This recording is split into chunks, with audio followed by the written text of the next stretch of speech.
Welcome to That Backyard Property Podcast. I'm your host, Michael Killiner, and I'm a father, a husband, and a mortgage broker.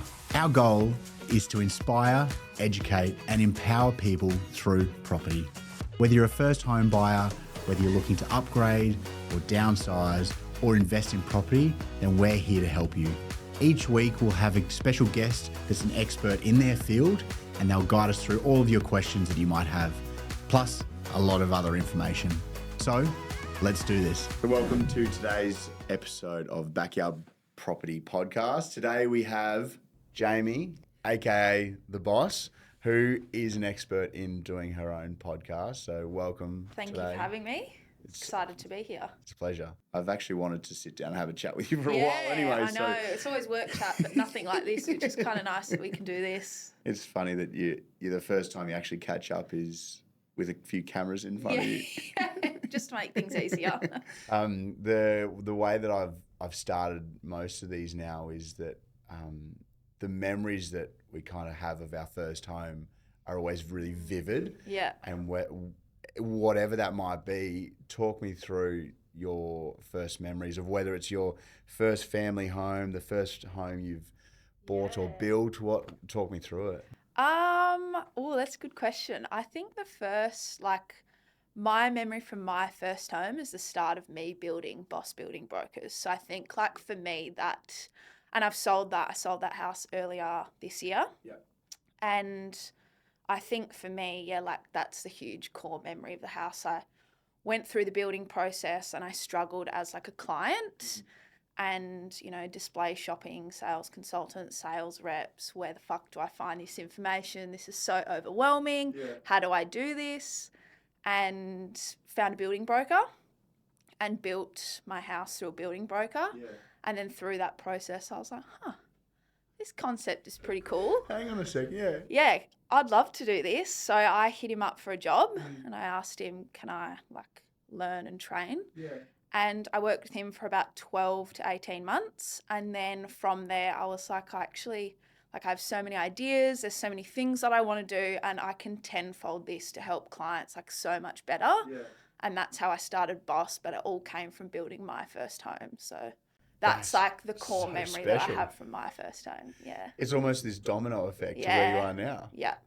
That's really cool. And so what was it? Just a run-of-the-mill 3x2? Yeah, it was in Hammond Park, 4x2 theatre activity. I started the process in 2019, so it was before the COVID boom essentially. Yeah. The block was 420 square metres, put a pool in it. So it was the big family home, coastal Hampton style, that's my vibe, very white, cladding. For your first home?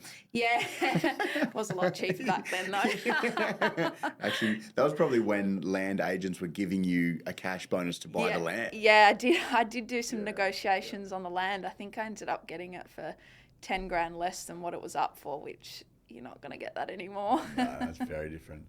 That's amazing. And what was the process was pretty arduous then to start with? Yeah, it was pretty tough starting the process in the sense of I didn't know where to go, who to go to, what information was true, what information was wrong. People were don't build, the market's not doing well or all these things. And it's but at the time, my goal was just to get into a home. I wasn't looking at what the market was doing or I wasn't seeing those things. So there was no one to actually talk to give me the right advice. Yeah. And he did the whole display home stuff. And I spent so many weekends display shopping, speaking to sales consultants, and it just drained the life out of me. And I left more overwhelmed than what I started with. Yeah.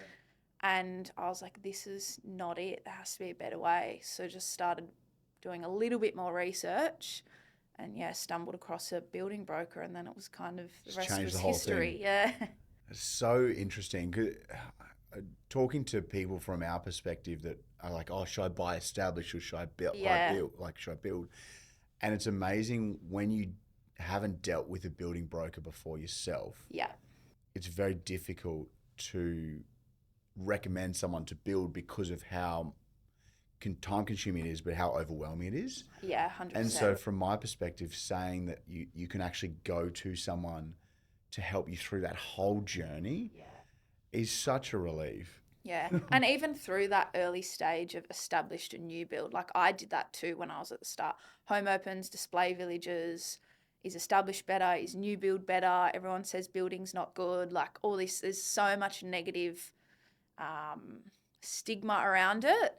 And even if like meeting with people who are potentially looking at those two options, we weigh all those things up with them. And if building's not the right thing for you and established is, then that's great. But we've at least given you the information that you need to make an educated and informed decision on whether it's right for you or not. Without that information, how can you make a decision that's going to be right for you? Yeah, on the biggest purchase of your life. Yeah. Yeah. It's amazing because everybody's a property expert. Yeah. So aunties, uncles, cousins, friends, everyone's providing all this like expert advice that is just their own personal experience. Yeah. And it's the same as I have like family, friends, and Facebook groups. And some like people go into these Facebook groups and they ask questions, and it's someone giving their opinion or family member giving their opinion about their building experience in 2017 who didn't go very well. They didn't have a great finance broker. They didn't have a good builder and all these things, or they key start versus a bank is completely different. So all these things completely change how your building process and your journey is. And you can't take that on. You have to take it with a grain of salt, because if you get the right people behind you, it can actually be a really positive and fun experience and enjoyable. Do you think that's why people keep coming back to Boss Building?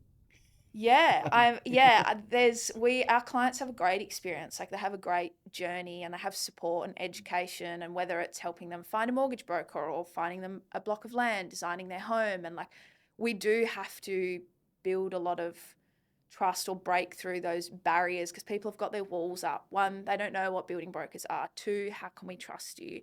3, like building up. Everyone's telling me not to build and you're telling me to build. Why should I listen to you? And it's like, you've just got to trust in the process. But we've got, hundreds and hundreds of clients now who have been through the process and reviews, and it's just about creating that awareness around what building brokers are, because it's still a very new concept.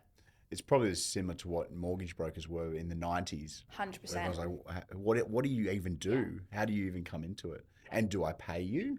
Or does the bank pay you?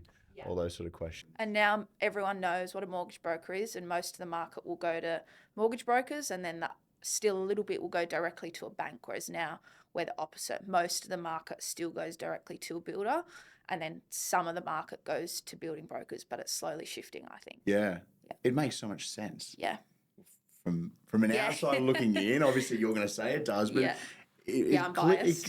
You're biased, but same for me as broking. But it clearly makes sense. Yeah. It clearly makes sense.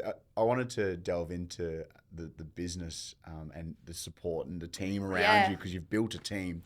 But the one thing that I keep thinking of is, and you can explain this a lot better than I can, but you've got a wall that you put up where clients move through the process on this wall, and it's relatively public in one sense, and there's almost an element to wanting to be on the wall in some ways. But the thing that I love most about it is it clearly gives you the visual of where you're up to in each stage. And so when someone, especially if it's their first property, they don't know what they don't know because they haven't done it. And so just being able to visualize it and also see other people at different stages that, I'm going to be there at the next point in this journey.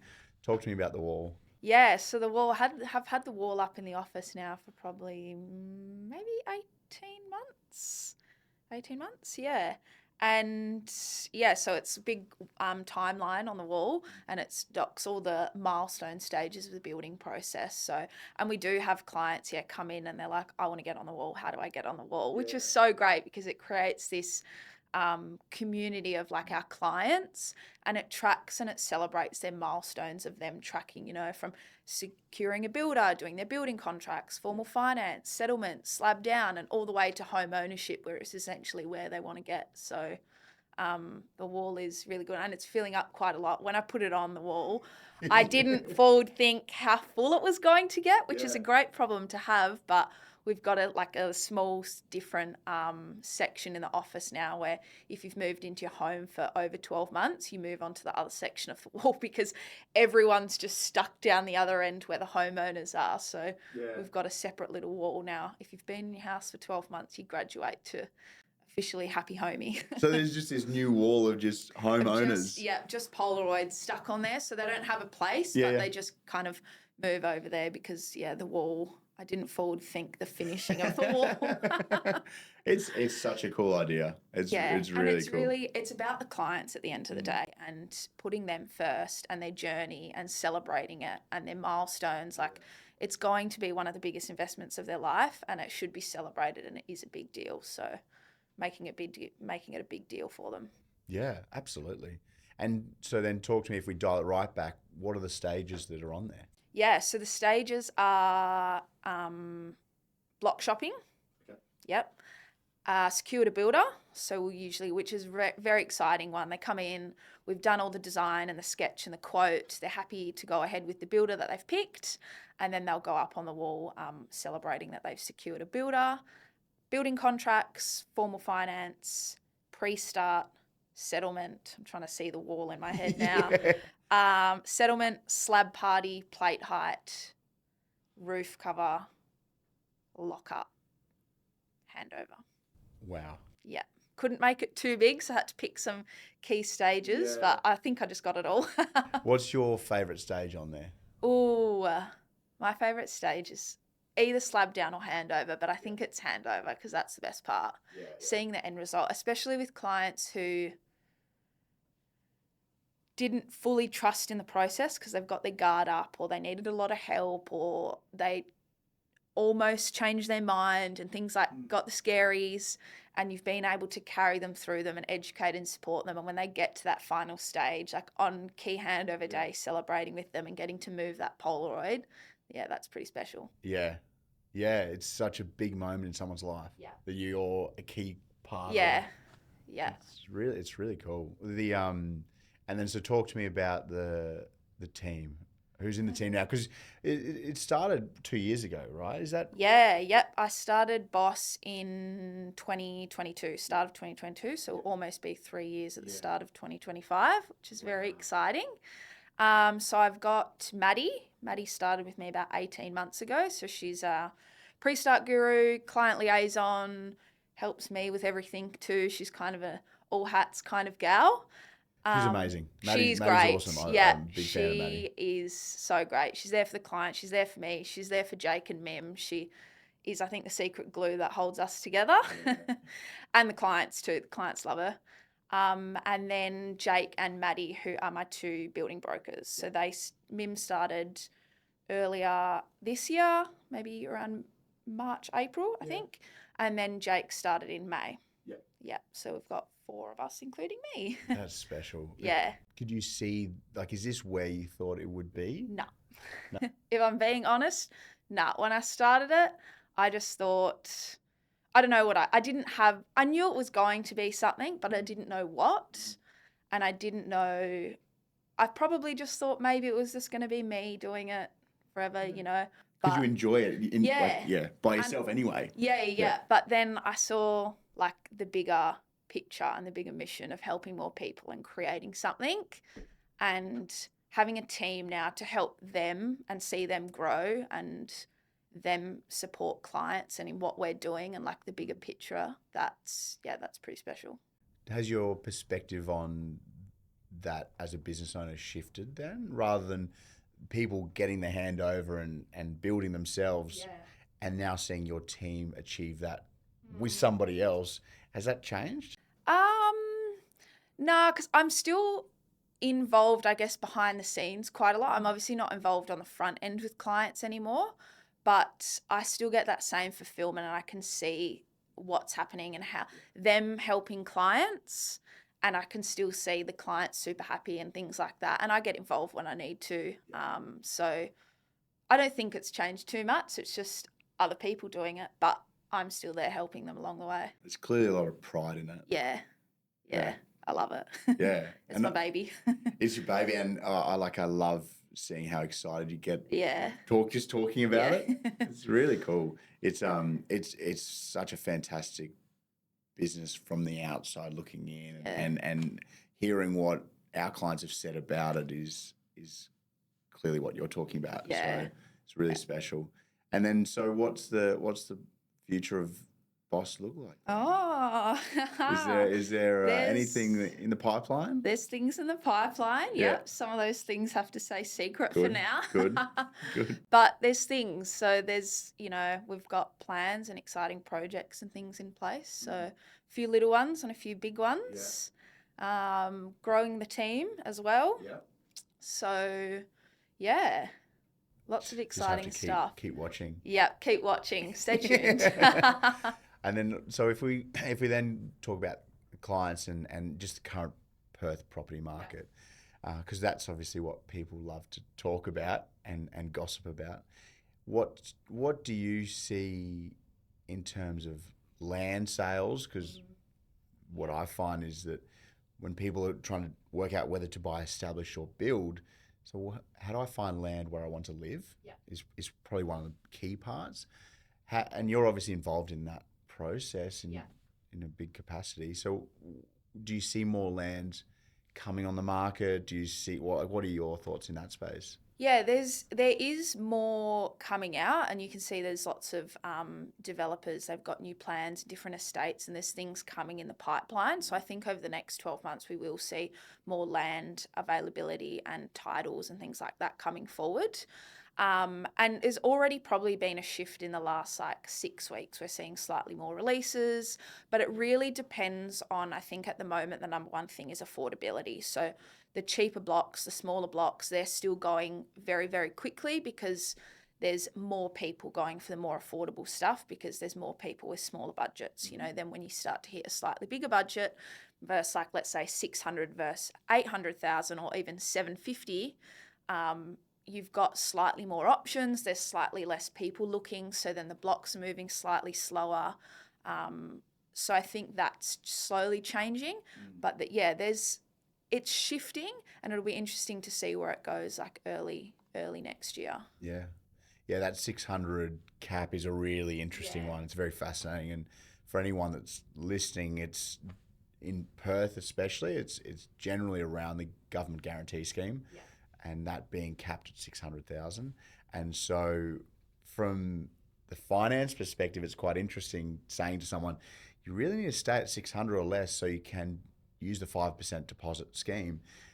But they're going, well, I can't find anything. What am I supposed to do? And so that's the biggest challenge for a lot of people I'm helping. Yeah. And it's not it's hard because it's not a one size fits all thing as well. So, 3 months ago, Jake had a client and we waited 8 releases to get a block of land, and it probably took, 6 to 8 weeks to get a block of land. And then this week he's gotten one in 4 days. So it's really, and it depends on the estate, it depends on the budget, it depends on where they're looking. So sometimes it depends on the timing as well. So it's always important to make sure you know what your budget is and then work backwards from that. And we help through that process as well. Where do you want to live? What kind of block? Because different builders build on different blocks as well. Is it a battle axe block or an older area, or is it a green titled block in a new estate? And then that can also change depending on who your builder is as well. So many factors. So many factors. And if you don't know these things, which you generally don't know as a first-time builder, it could be a second home.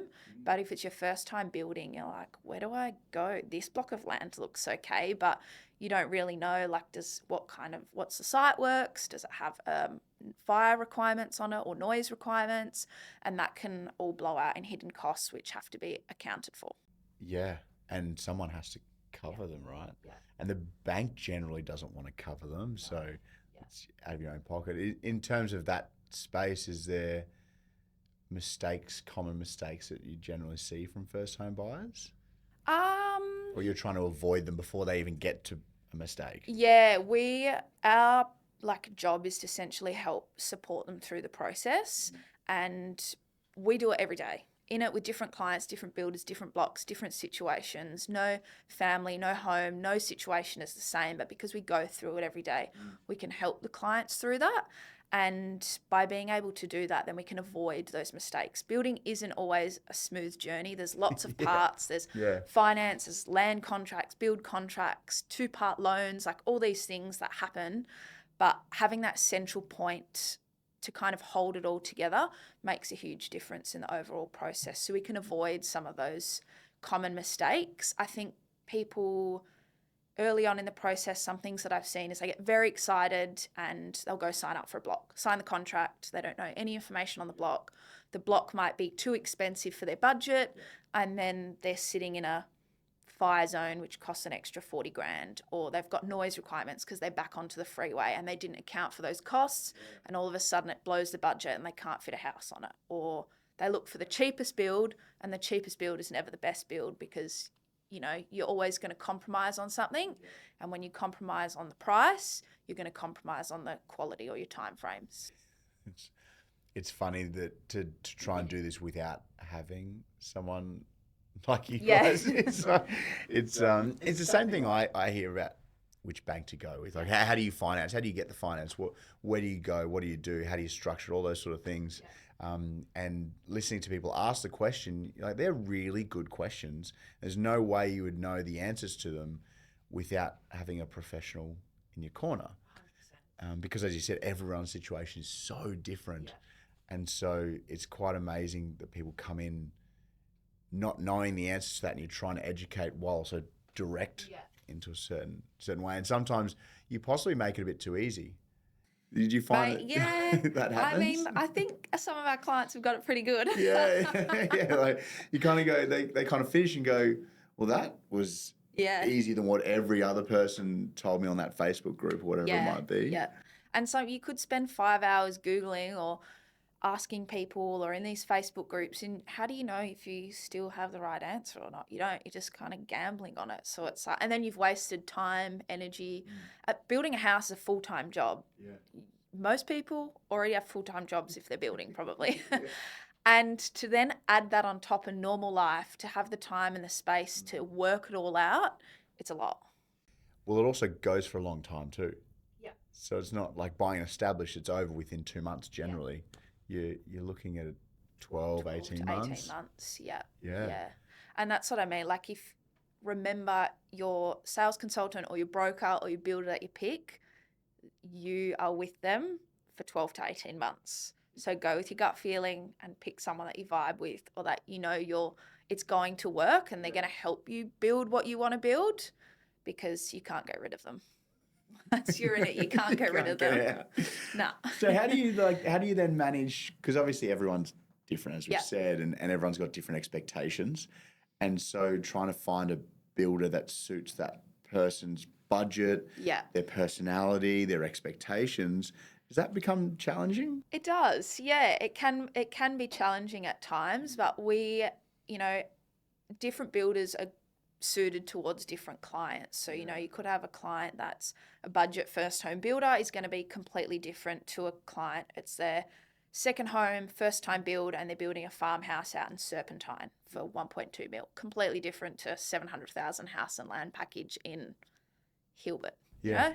So being able to meet with the clients and understand that first, like we usually catch up with them for a free info session, and we'll go over the building process, how it works, education, support, it's all value, and then get an understanding of what they're looking for. And through that process, we can be like, oh yeah, cool, this might work or this might work, and try and guide them towards options based on what they're looking for, and being very transparent and open with, champagne taste and beer budget. So, reality and expectations are usually 2 miles apart, and we've got to work to get them together. Yeah. And we will be very honest. And it happens all the time. It doesn't matter what your budget is. It could be 600,000 or it could be $1 million.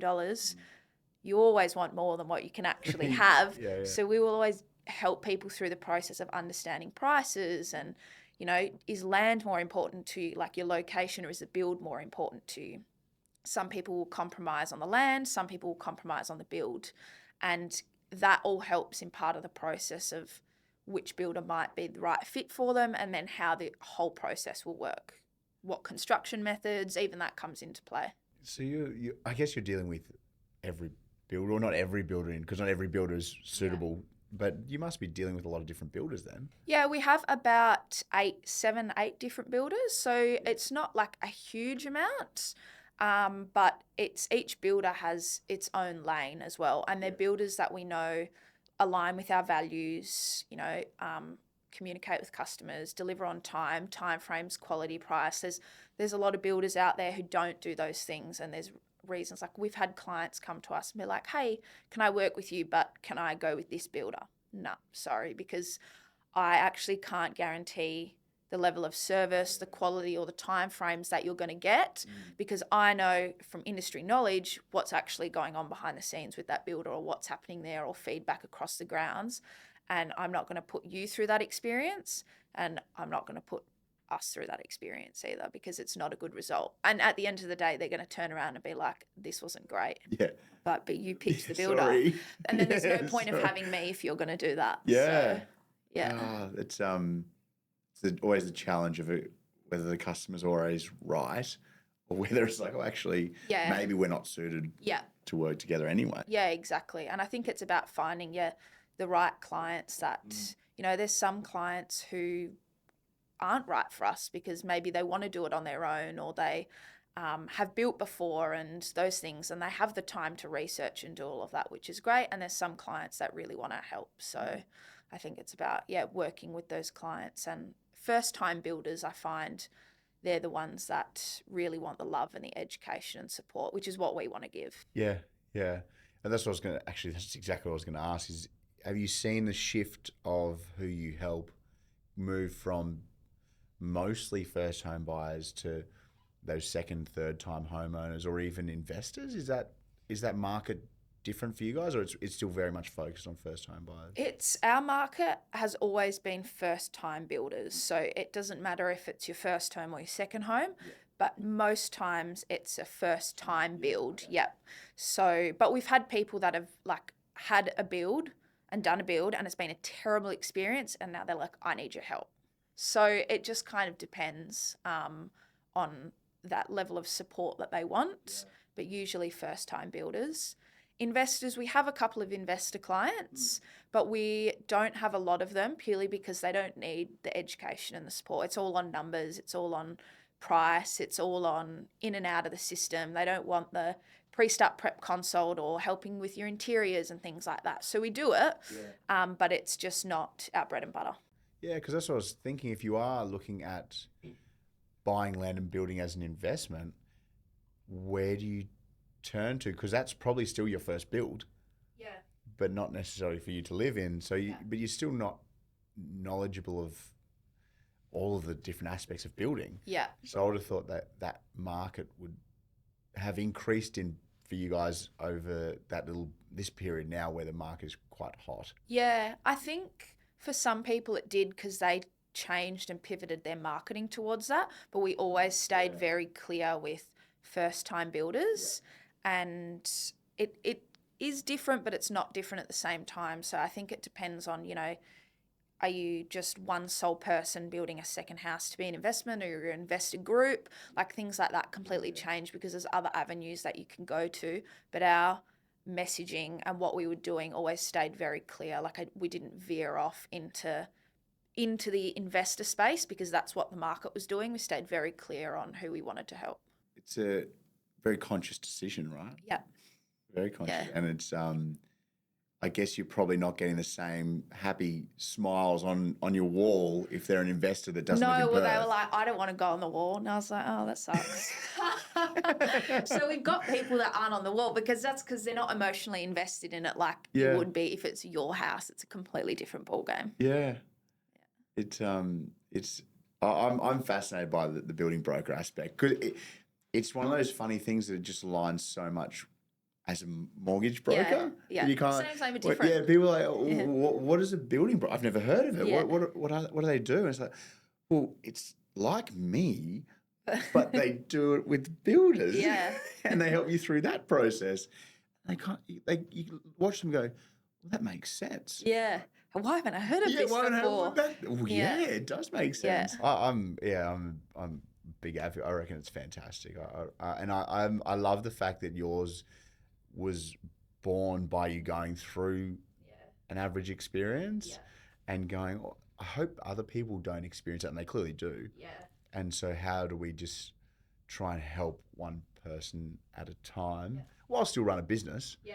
Because you're not doing it out of goodness of your heart. Like there's still money in there, but it's amazing that that's what it was born from. Yeah. Yeah. That's where the care and the passion comes from, because I've been there. Yeah. I know what they're feeling, what they're going through. Yeah. It's very empathetic. Yeah. Yeah. It's funny because you can also talk about the mistakes that you made. Yeah. True mistakes and so I know that even for me, things I didn't understand when I got my first home loan, and I walked out of there not knowing what I was doing. I signed it, and then I didn't realize it took me 6 months to really work out what actually had just happened. Yeah. And so even going back to what was your feelings for your first home? A lot of the time for me, it was like I just walked in, but I didn't really know what was going on. Yeah. And so now talking to people before they get to that stage, it's like, you will have these questions, and when they come up, we can discuss them, but just be aware that that is normal, part of the process. Whereas when you don't get told that, you just panic. Yeah, you're like, what just happened? Yeah. This is really cool that I've got this place, but I don't really know what's going on.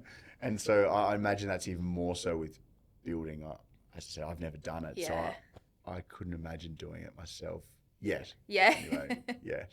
What else is there in the industry? Like, can you see the market continuing to move in probably not the same trajectory as it has done, but what are you seeing? Yeah, it's not on the same incline that it was before, but there's still a lot out there. There's still an undersupply in houses, rental prices still high. And there's still people out there wanting to get into their own homes, and obviously more people moving into the state each week, which obviously affects supply and demand too. And the construction industry can't keep up with how many homes that the state actually needs, so that's always going to keep the supply and demand levels a bit skewed, which is obviously going to keep growing and have lots of stuff out there. So I think even like when interest rates drop, that's going to let a whole bunch of people into the market that have been priced out, who their borrowing capacity and things like that. So I think that will then open up a whole nother round of people that are going to want to either build or buy. When they drop at some point. Yeah, when. It's just getting pushed further and further away, unfortunately. So who knows when that's ever going to be. And if it does, or, we'll see what happens. Yeah. And so in terms of anyone that is listening that has thought about buying their own block of land and building, what's your very general advice on that? Yeah. Well, I always lead with the first most important steps, 3 most important steps. One is understanding your budget. So either, speaking to a mortgage broker, or we also help people through that process too. Like we get very green people that come to us and they're like, I have no idea what I'm doing. Where do I go? What do I do? Help. So we'll always help them with that finance eligibility letters and mortgage brokers that we work with as well. Understanding their budget and then working backwards from there. And speaking to someone independent about that to get a good understanding of the process. So then from there you can be like, cool, my budget is X amount. This is what I can spend on a block of land. Where do I want to live? What areas? How does that look? Does that fit into the budget? Is that enough for a house or no? Yeah. And then working from there based on your block, then you can work on finding a builder and designing your home based on the shape, the frontage, the orientation and the site works. You don't want to do not look at floor plans and fall in love with a 15-metre wide design. Yeah. One, your budget can't afford it, let's say, because they're pretty big homes, so they cost more money. Yeah. And then you end up with a block that's a 12.5-metre block, and you can't squish that floor plan down from 15 metres onto 12.5. Completely changes the design. So you're doing it backwards. So start finance first, find your block of land, and then design your home and find your builder based on your block of land. I guess right at the start, call you. Yeah. Also that one. Number 1, call. Number 2. And then I'll help you through all those processes. So don't worry about 1, 2, and 3 because I'll do it for you. Yeah, we'll help you through that. Last one, and I reckon I'll probably see a pretty big smile when you're talking about it. But what's your proudest moment with the business? Ooh. What What is my proudest moment with the Or business? one of them. One of. Yeah, there's a few. There's definitely been a few in the last 12 months. You can rattle them off if you if Yeah. more. I'm going to try and think of a real good one. Yeah. I think it's definitely going to be the team, especially like just on a normal day today when we're in the office, we're all working together, we're all helping clients. That was huge for me. Maybe like one of their first days when all four of us were in the office. That was a huge moment because I was like, oh yeah, this is pretty cool. It's bigger than me now, which is an exciting feeling. And then I would say maybe a client handovers that they really get me good. Yeah. Is there anyone that, like, you don't have to mention names, but is there anyone that really sticks out? Yeah, I've got two in my mind that stick out. And it's actually Steph and Chris were one of my first boss clients, very, very first boss clients. And yeah, seeing them at the end at handover and how grateful they were, and a beautiful card which is stuck up on the wall in the office, like all those little things and those little messages that we get from clients, I would say they're part of my proudest moments. Special. Yeah, very special. Plenty more to come. Yeah. Plenty more to come. Thank you so much. Thanks for having me. That's awesome. Thank you so much for listening and being a part of our community at That Backyard Property Podcast. We would love it if you could like, comment, or even share with a family member or a friend that might get something useful from today's episode. We can't wait to see you again next Tuesday.